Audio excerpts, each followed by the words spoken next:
All right, we've been on our discipleship series. For the serious, those that want to go deeper with God. Most of us have gone different all of our life, and somewhere we're going to have to come to a point where going different is not an option, and for us, we're ready to go deeper and deeper and deeper. That's where I'm at. It's really all about learning to be submitted and committed. We talked about these catchphrases. Tonight we're going to be hitting hard on what it means to be submitted and committed. How many are submitted and committed? Hallelujah, thank God.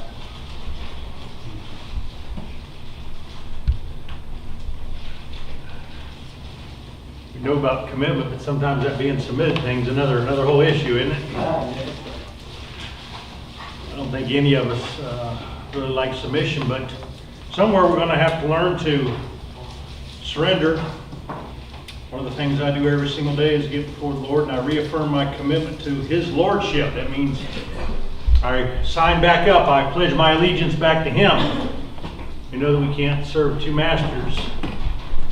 So I've been my own master, my own chief for a long time, and so somewhere I'm going to have to learn how to submit my life, my will, and my life over to Him. That's what step number 3 is all about. So we've been talking about commitment, unconditional surrender, being committed to the point where regardless of what happens, we're ready to do whatever it takes. We at the point of decision where we cross over, the die has been cast, the decision is made, we've made a decision, we're going to be His disciple, and unconditionally with no strings attached, we're ready to commit our lives to Him. And so one of the things that we're going to talk tonight about opposition to commitment.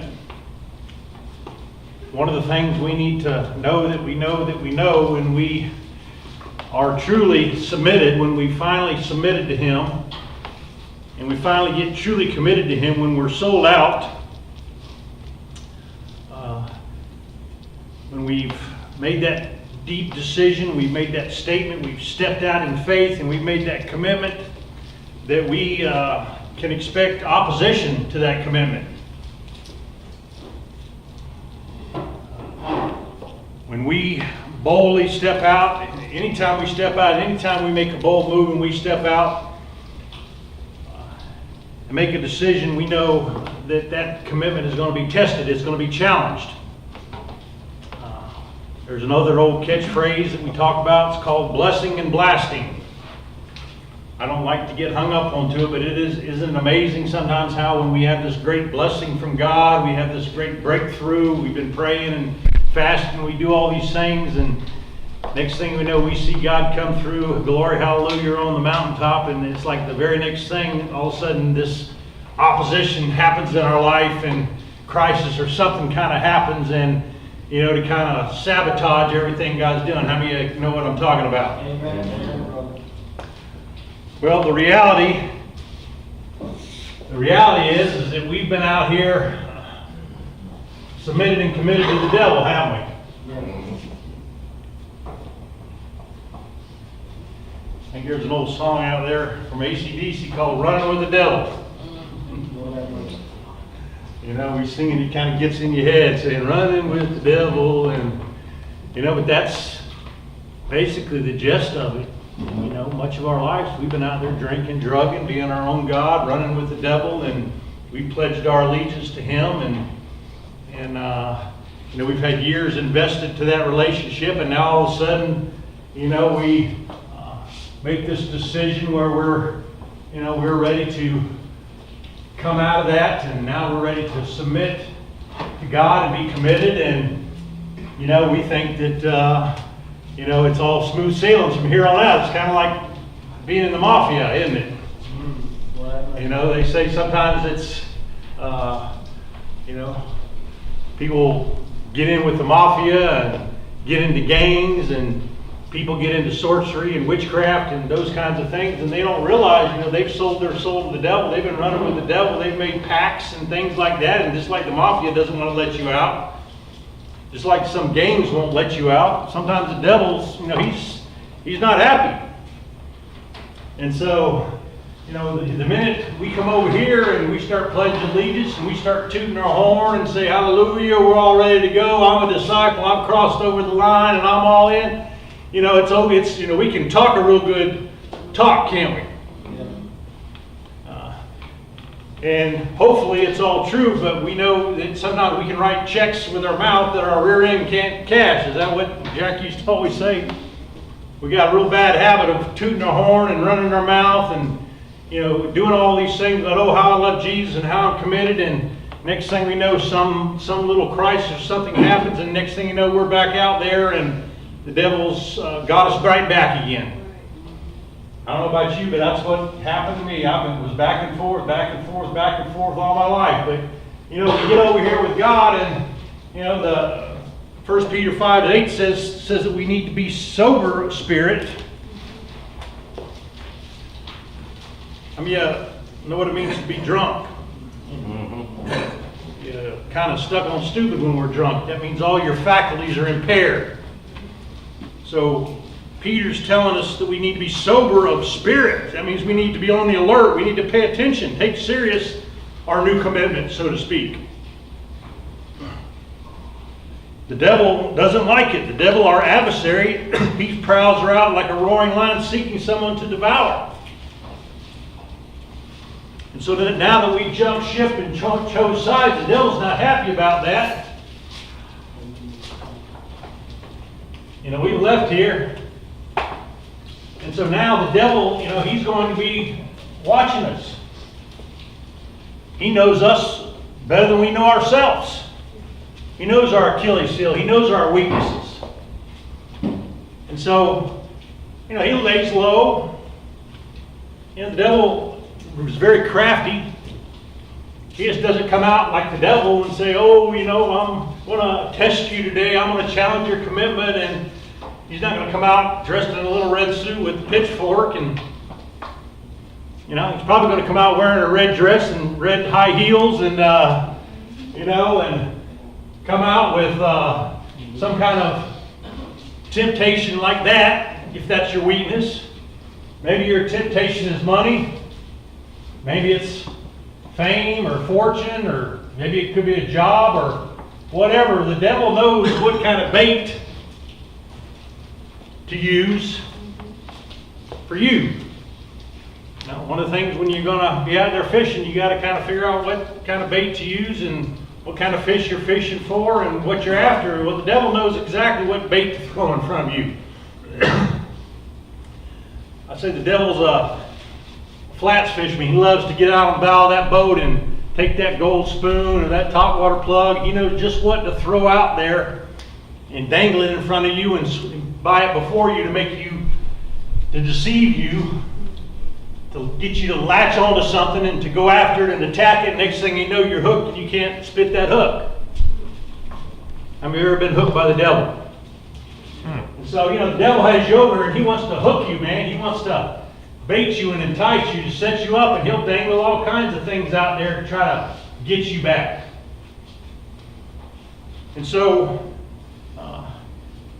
when we make these kinds of commitments to the Lord, we can expect it. We need to know. We need to be aware. We need to be prepared. We need to be alert and be serious that, with this great new thing we have, we can expect opposition. It's just the reality. It's not if it comes, but when it comes, how are you going to handle it? Are you going to be prepared? The devil will throw anything and everything out there that he can to try to get you out, whether it's temptation, trials, crisis, distractions, personal struggles. He'll study you, watch you, do whatever it takes. He's like a roaring lion. He's seeking someone to devour. He studies you, watches you, and he waits till a certain moment. The word devour means to swallow you with one big gulp. I throw my dog a biscuit or something like that, and he doesn't even chew it or mulch on it. He just swallows it with one big gulp. Even bones, I'm amazed at how those things ever come back out the other end, to be honest with you. Anyway, the But that's what the devil does. He doesn't just nip at you and, come out in the open. No, he sits back, he waits, he steady walking, and he waits for an unguarded moment at the right time, and he'll see just the right girl at the right time, the right place. He'll dangle a job out there. You're in the lodge, you've been doing faithful. Next thing you know, you get a call from the wife, I'm ready for you to come back home, and that commitment you made to Liberty Lodge, how I'm sold out, I'm ready to do that, I'm ready to change my life. And next thing you know, she opens the door and you're gone. People jump ships and change jobs from $10 an hour to $12 an hour, and that $2 an hour can end up getting them more in trouble. They get a cell phone, they get a car, they get their own check account, and get on Facebook, and next thing you know, all that commitment, all that hard work, all that submitted and committed stuff that they've been saying, all that's out the window. Next thing you know, they're out there back running with the devil again. And the devil's just going, laughing his way all the way to the bank. So we can expect opposition. Our lesson gave us two examples of two men. Noah was one of them. Nehemiah was another one. Both of them were builders. They were two men that had submitted and committed themselves totally to God. They were helping build God's kingdom. Noah was building an ark. It took him 100 years to build that ark. God had told him it was going to rain, and back then it had never rained. People didn't even know what rain was. They're over at the street, over the bar over there, kick back, happy hour, looking at Noah year after year after year after year, building a boat, a 300-foot boat, might I add. What's a boat? What's rain? What's this guy doing? They ridiculed him, laughed at him, probably throwing bottles at him, making fun of him, but he just kept right on hammering, kept right on nailing, and we know one day it started to rain. So Noah was a man that was determined to carry out and fulfill what God called him to do. Noah was a man that was a preacher of righteousness. He was found blameless in his day. And Nehemiah was another one that was building a wall. The wall had been torn down. The enemy had torn the wall down. So Nehemiah had a vision to rebuild this wall. And we know he came against all kinds of opposition. As a matter of fact, his workers were required to carry a trowel in one hand and a sword in the other hand. Here, while they were laying brick, they had to be carrying a sword. That's how much opposition. But Nehemiah was determined to get the wall built, and regardless and despite the opposition, they were determined and fulfilled and carried out what God had called them to do. 2 Timothy 3:12 says, "Indeed,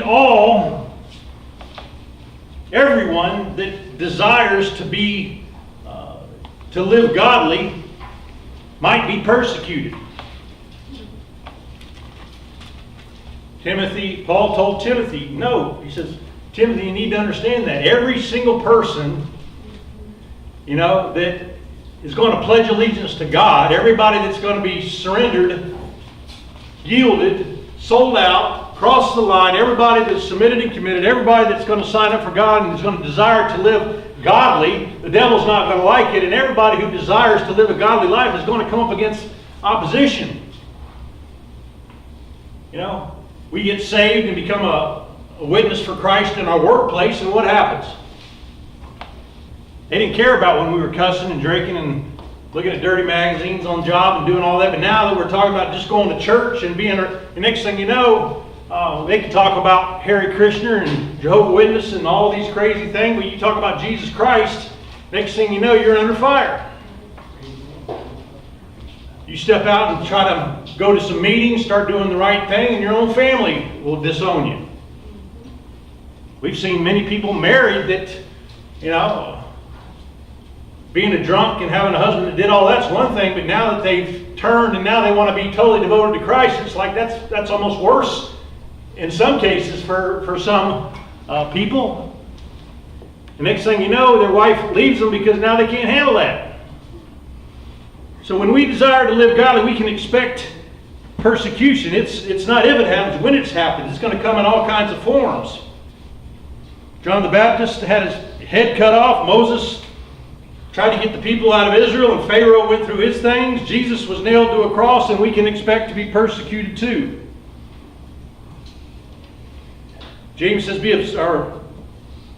Peter says, be of sober spirit, be on the alert. Your adversary, the devil, prowls around like a roaring lion. And then it goes on in verse 9, and it says, but resist him. Firm in your faith, knowing that the same experiences are being suffered and accomplished by your brethren. That means everybody else is going through the same kind of opposition that's trying to live godly. After you have suffered for a little while, the God of all grace, who called you to his eternal glory in Christ, will himself confirm, strengthen, establish you, and perfect you. So, the devil's he's going to send opposition. It's going to happen. He's going to be trying to draw you out, and he's going to draw you out.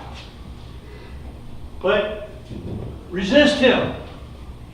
How many of you ever got arrested for resisting arrest? What does that mean? That means here they're coming to try to arrest you, and it doesn't go too well. You resist them, you oppose them, you fight them. You make it more difficult. So now you're not only just being arrested for this, but now you're being arrested for resisting arrest with violence or without violence. And so basically, the devil, he wants to arrest us. He wants to capture us. He wants to get us back out. But, our job is to expect opposition, to be aware that it's going to happen, but we have to resist him. Amen. James 4:7-8 says, submit to God. Resist the devil, and then he will flee from you. I love what that says. It says, first, you got to be submitted to God. You say, Lord, I'm yours. I pledge allegiance to you. I made this commitment, Lord. My eyes are on you, but man, this opposition is testing me. It's challenging me. It's trying to draw me out. The devil's picking me. I can't handle all this, Lord, so I submit to you. I'm under your lordship. Lord, I'm all yours. Help me out here.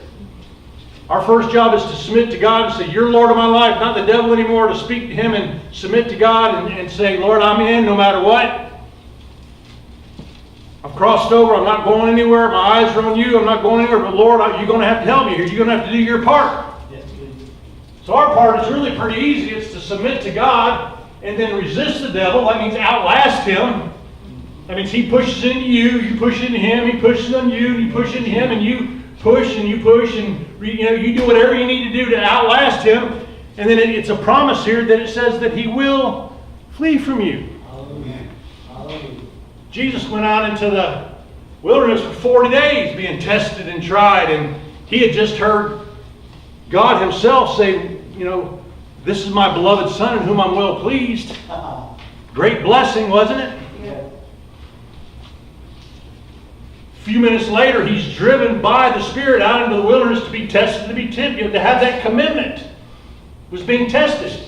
If you really are. Well, he had already told me he was God's Son.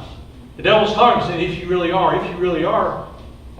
He was testing him to try to be something that he already was. But that commitment that Jesus had just made, he was baptized, and he was getting ready to go into full-time ministry. He had a calling, he had a plan, he was going to be building up the kingdom. Jesus had a whole big work to do. So that commitment had to be tested first.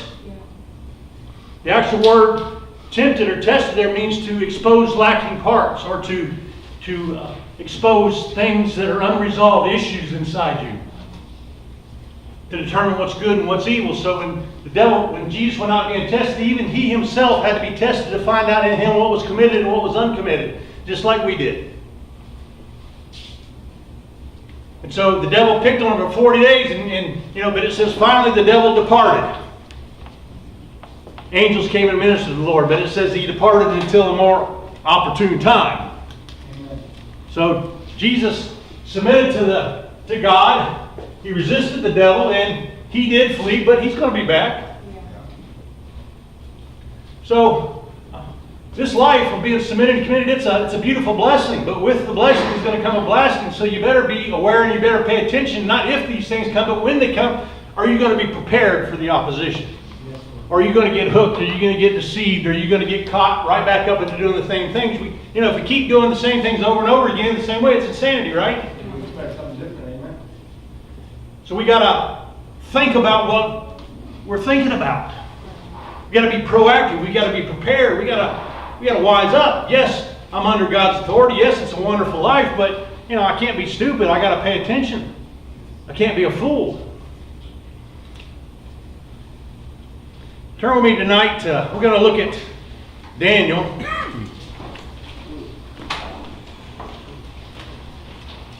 Daniel was a man that was submitted and committed.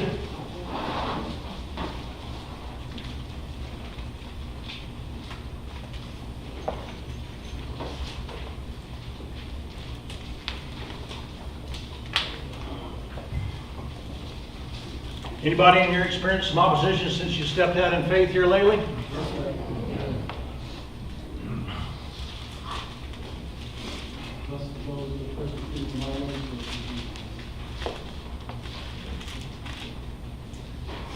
So we're going to look at Daniel. He was a man submitted and committed. He was determined, regardless of what happened, he was not going to compromise whatsoever. Actually, Daniel 6, if you remember, Daniel was drafted as a kid. There was a special spirit in Daniel. He had a super ability to interpret dreams.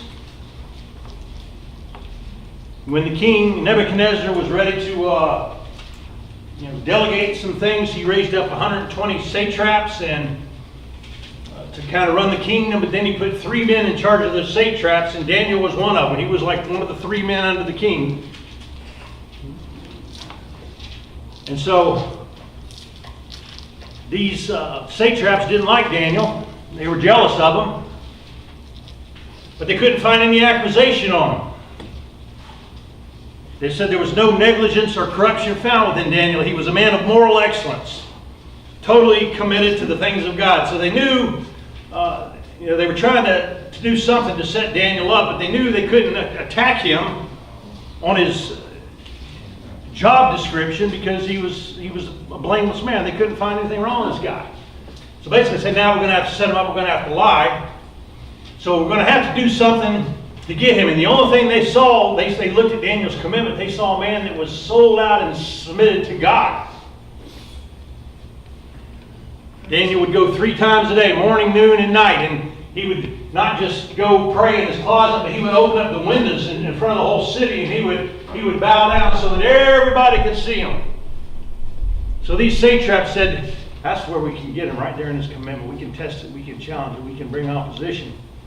So they went into the king and said, "Oh, king, you're the greatest, and Nebuchadnezzar, and you need to make a decree. You need to make a law that says that anybody that will not bow the knee to you and all that should be thrown in the lion's den." So he said, "Hey, sounds good to me." They appealed to his ego, and he signed a decree that was irreversible. And so as soon as he signed the papers, it says Daniel became aware of this. He knew what was going down. He knew what was getting ready to happen. He knew that he was going to have to make a decision. It was going to be either his God, or he probably would go to the lion's den or be killed. But it says Daniel, knowing that this thing was happening, he went straight to his post and he started praying anyway. Boldly. And so the satraps couldn't wait for that. They said, "Oh, this Daniel, he's one of your leaders, but yet when it comes time to bow the knee, Daniel's not going to bow the knee, and he's going to do it." And so the Nebuchadnezzar realized he'd been tricked. So he got mad and angry, but he had made a decree and it was irreversible. And so the king went to Daniel and said, "Hey, it's a done dead deal.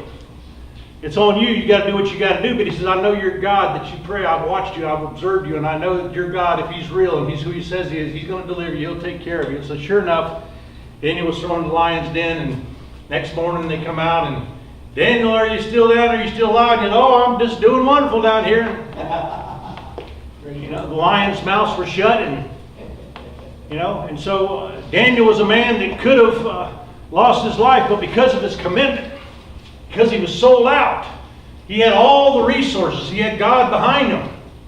And we know as a result of this, the whole nation, those 120 guys ended up being thrown in the lion's den. So let's go to Daniel 10, 1 through 14 now.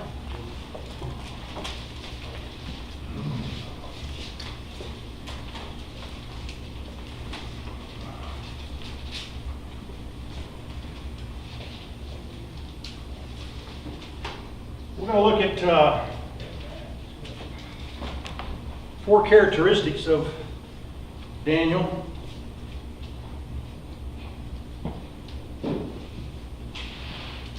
Daniel was a man that was given to dreams and visions. He had been visited by Gabriel himself.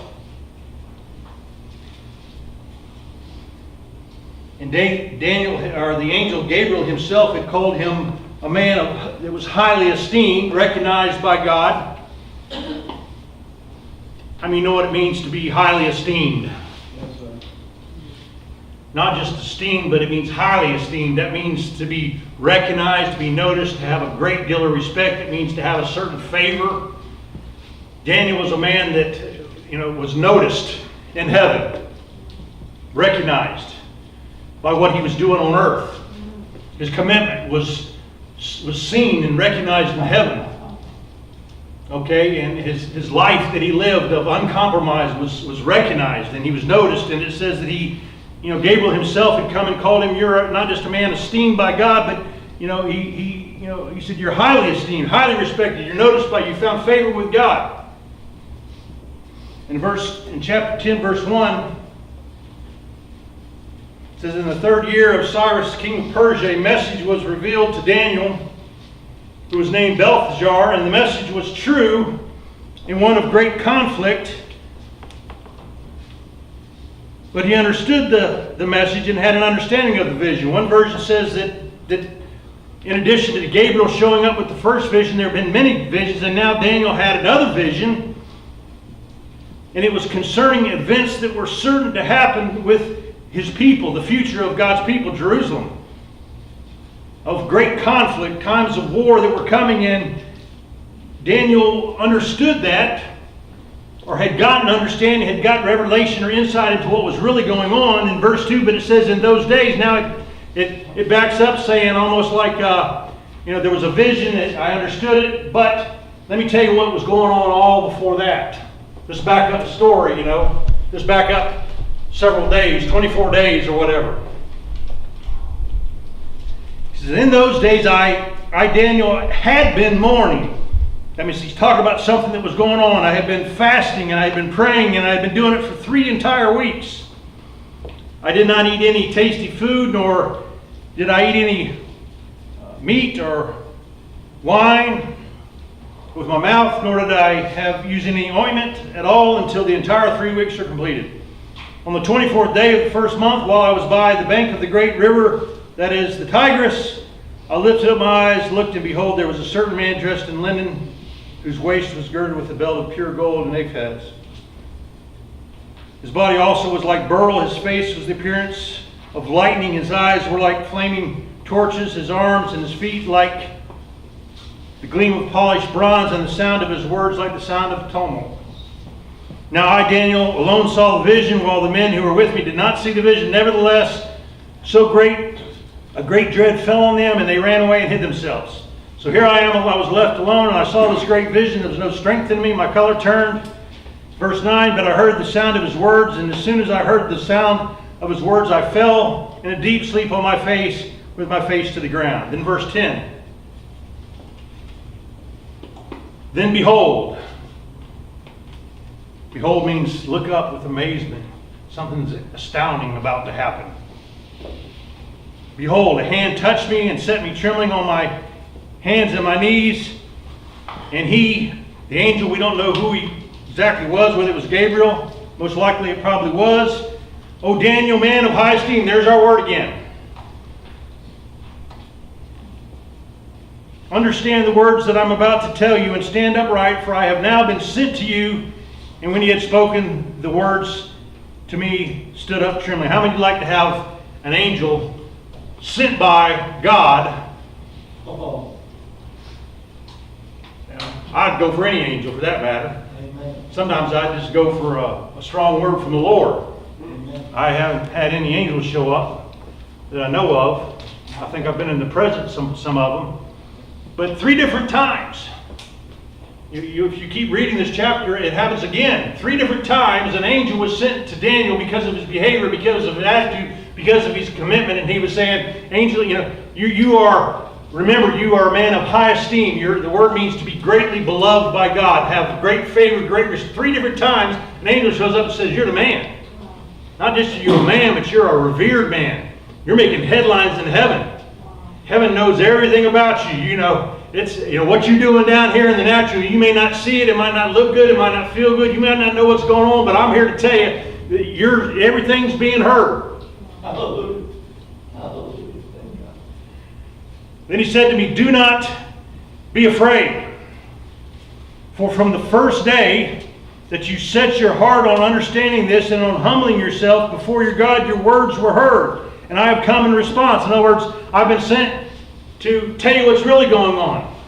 Daniel had seen a vision. He couldn't wrap his hands around everything. He didn't know everything that was going on, but he was there with his heart set on God to hear for his people, to be a prophet and for his people. He was committed to the things of God, not just himself. He was committed to his people. So you can imagine, 21 days he's been fasting, praying, no answer, no answer, no answer. First day nothing, second day nothing, 21 days, he's been humbling himself and fasting. I don't know, how about you, I get kind of hungry after just missing a couple meals. But he'd been faithful, and he probably didn't know a lot of what was going on. Can you imagine the feelings and the attacks and the different things? So the angel shows up and says, this is what's really going on. I've come to respond to you personally. First of all, you need to know you're a man of high esteem. God's understood, he's recognized, he's noticed. You made headlines in heaven. Everything's been kept record of. From the first day you set your heart and understand, your words were heard. But there was something else going on. There was the prince of the kingdom of Persia was withstanding me. In other words, there was a war going on in heaven. God had a perfect will. God had a plan for his people. There was a vision. You had been given revelation parts of that vision. But the reason you had not seen clearly everything that was going on, you didn't know exactly what was going on, is that in another dimension there was opposition. There was a war going on. There was a wrestling over God's will. How many know God has a perfect will? Amen. But the devil knows a lot of what that will is. And the devil is always trying to throw opposition to try to keep that perfect will from happening. So there was a war going on in heaven. Apparently it had been going for 21 days. So while Daniel was down here going, oh well, where are you, Lord? What's going on? Not really seeing nothing. There was a ruthless war going on between the top level of angels going on. The angel was sitting in, man, you're a high man of esteem. Let me tell you what was really going on. I've been personally sent to encourage you. To tell you, your behavior, your attitude, the things have been recognized in heaven, but there's been opposition going on. And because you've been persistent, because you've hung in there, because you've been faithful and you've done this, now there's been a breakthrough. The prince of Persia was withstanding me for 21 days, and behold, Michael came and helped me. So this must have probably been Gabriel. One of the chief princes came to help me out. In other words, things weren't going too good in the battle, and all of a sudden Michael showed up, and extra help came in. For I had been there with the kings of Persia by myself. Now I have come to give you a greater understanding of what will happen to your people. So basically Daniel was a normal man, but because he was submitted and committed, and because of the way he lived his life, he activated. He stirred up stuff in heaven. He could have not fasted, he could have not prayed, he could have cared less, and there probably would not have been a war. But the minute Daniel started praying, boy, he stirred up those heavenly realms. You got things going on, man. You got a war happening. Gabriel started coming in, Michael started coming in, the Prince of Persia and Greece and all these different wars. There was a war going on. And it's like the more Daniel prayed, the more he prayed, the more he prayed, the more it allowed an angel to come in and to make a difference. Hallelujah. Daniel didn't have anything, but because of his commitment, because of 4 things that he did, he activated the heavenly things to bring about God's perfect will here in the natural realm. So there were 4 things that Daniel did. Let's take a look at it. One is he was deliberate. It says, from the first day that you set your heart on understanding and on humbling yourself, your words were heard. So Daniel was a man that had a heart after God. We said the eyes of the Lord move to and fro throughout the earth, that he may strongly support those whose hearts are completely or wholly or thoroughly his. Daniel was a man whose heart was holy. It was thoroughly God. He might not have been perfect, but he was perfectly willing. His heart was pure. His heart was set. It was determined, bent on what God wanted to do. It was very, very clear that God was the chief. He was in charge, and that Daniel was submitted and committed to him. He was sold out to what God wanted to do, not what he wanted to do. Amen. He was passionate about the things of God. One of the things that I pray every day is passion. How many of you ever tried to sell Kirby vacuum cleaners? Or it's kind of hard to go out there door to door in the hot sun and sell anything unless you believe in your product. Amen. Daniel believed in his product. He knew who his God was. He knew he could do what he said he could do. He knew he was who he was. He was sold out to that person. His heart was bent to him, and he knew his heart belonged to God. He knew he was sold out. He knew he would not flinch. He knew the die was cast, the decision is made. He knew he was his disciple. That was all said and done. He knew he was after God's heart, so he knew because of that he had God's full support. His heart was wholly his. He was perfectly willing to do anything it took, and therefore it created passion. His commitment created a passion in him that sustained him. You know, one of the things I pray for every day is, Lord, I want to be passionate. If I'm not convinced that you're who you say you are, you're wonderful, and if I don't believe in you and I'm not passionate about what I'm doing, how can I get in the pulpit and be passionate and try to convince you? If I don't believe in Kirby vacuum cleaners, I can't sell no vacuum cleaners. I one time got my license to sell life insurance. But as the more I got to selling the life insurance, I didn't believe in my product because I didn't think it was really the best thing for people. And I wasn't even walking with the Lord, and I had a conviction about that. Hallelujah. So I couldn't really rightly sell people with a clear conscience and make any money at it because I didn't believe in the product. It was not best. And so, you know, it's hard for us to be committed. If our heart's not bent, if our heart's not committed, it's not sold out. If we're not passionate and believe in God and we're sold out to Him as a person, then, you know, when that commitment's challenged, it'll fall apart. Number 2, he was persistent. 21 days. I'm sure he probably would have kept going and going and going and going. We don't know. But after 21 days, the breakthrough happened. So Daniel was a man that didn't just pray, but he prayed 3 times a day despite what people thought about him. Morning, noon, and night, he boldly prayed. He not only prayed, but he was persistent in his praying. He persevered in his prayer. There's a word that we use for praying. It's called importunity. Remember the little old widow that prayed and kept knocking on the judge's door, give me justice, and he wouldn't get up and help her, but she says, you don't get it. I know you can do this thing for me, so I'm going to be here every single day knocking on your door, morning, noon, and night, until you get off. I know you can help me, and so you might as well get off. It said that she came with an intolerable annoyance. It was an attitude called importunity. It was an attitude that says, I'm going to latch onto you like a pit bull on a pork chop, and I'm not going to let go. How many of you ever tried to get a pork chop away from a pit bull? No, thank you. I tried to get one out of my dog's mouth, and the dog bit me. Of course, he'll never do that again.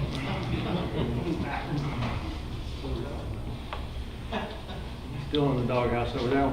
But anyway, importunity is a refusal to quit no matter what. Hebrews 10:35 says, therefore do not throw away your confidence because it has a great reward.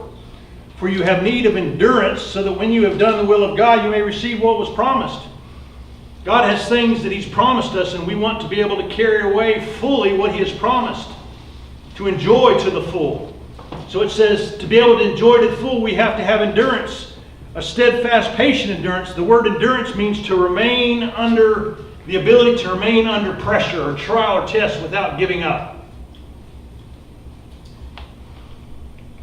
It's the word for long suffering. Long suffering is the ability to keep going in the same direction over long periods of time without giving up. That means you put your hand to the plow, you're committed, you keep going like the Energizer Bunny, you just keep going, and you don't look back, you just keep going. No matter what's coming at you, you push through it, more comes at you, you push through it. It's like you're bent on going forward. Long suffering, it means you can suffer long periods without giving way to passion. So his commitment enabled him to be persistent and allowed him to be a man of prayer and to keep praying despite the opposition, despite what he saw, felt, and thought. Number 3, he set aside all personal indulgences. Daniel was a man that was consecrated. Consecration means consecration is a choice. It means to set yourself that you've been with. It means to set yourself apart from something you've been with, from something to something. Daniel was a man that separated himself from the Word. Psalms 1:1-3 will give you greater insight into that, about a man who's consecrated. But Daniel was a man that gave up his own desires, his own agendas, his own personal desires and agendas to take up God's agendas. He separated himself from the things of the world over to the things of God, and he was all up in what God wanted to.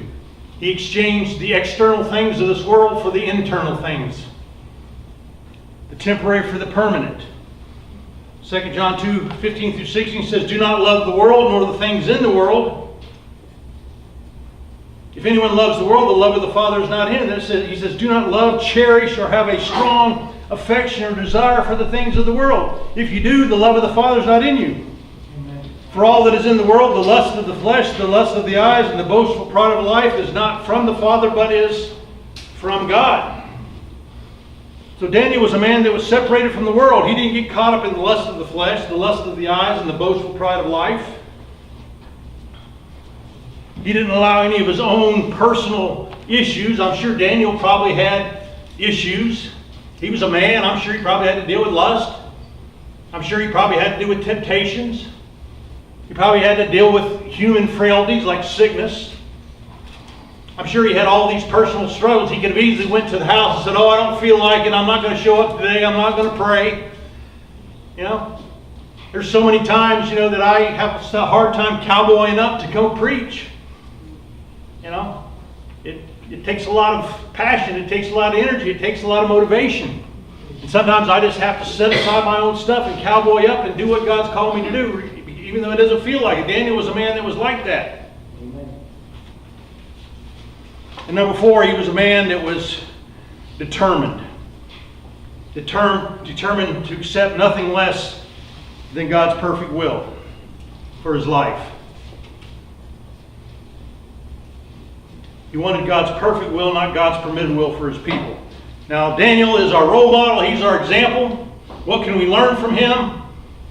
Daniel was a natural man just like us, and if his attitude, if he was deliberate, persistent, set aside, permanent, and he was determined that these things were his practices, habits, and these things activated things in the heavenly realm.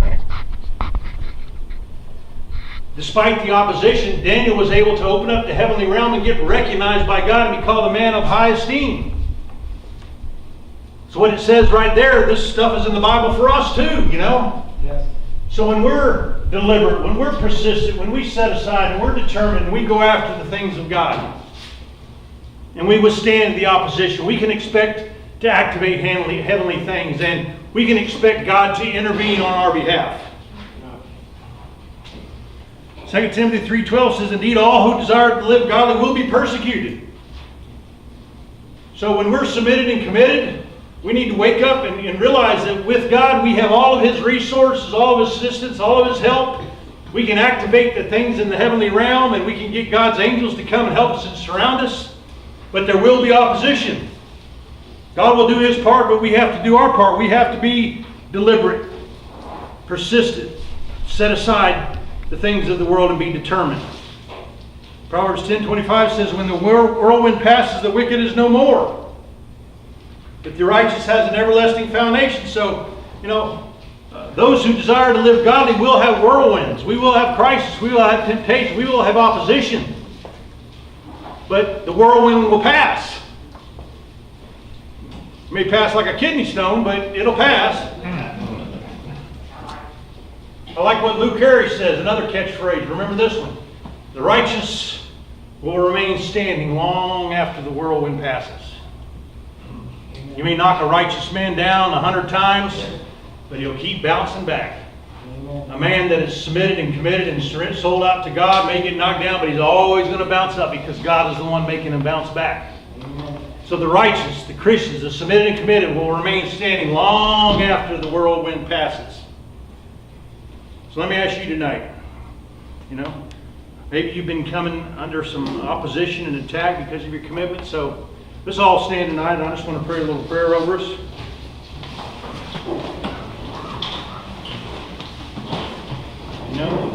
Submit therefore to God, resist the devil, and he will flee from you. The question is, you will have opposition, but the bottom line is, can God count on you? Lord, I just pray that you'll recognize our hearts as we stand before you right now, Lord.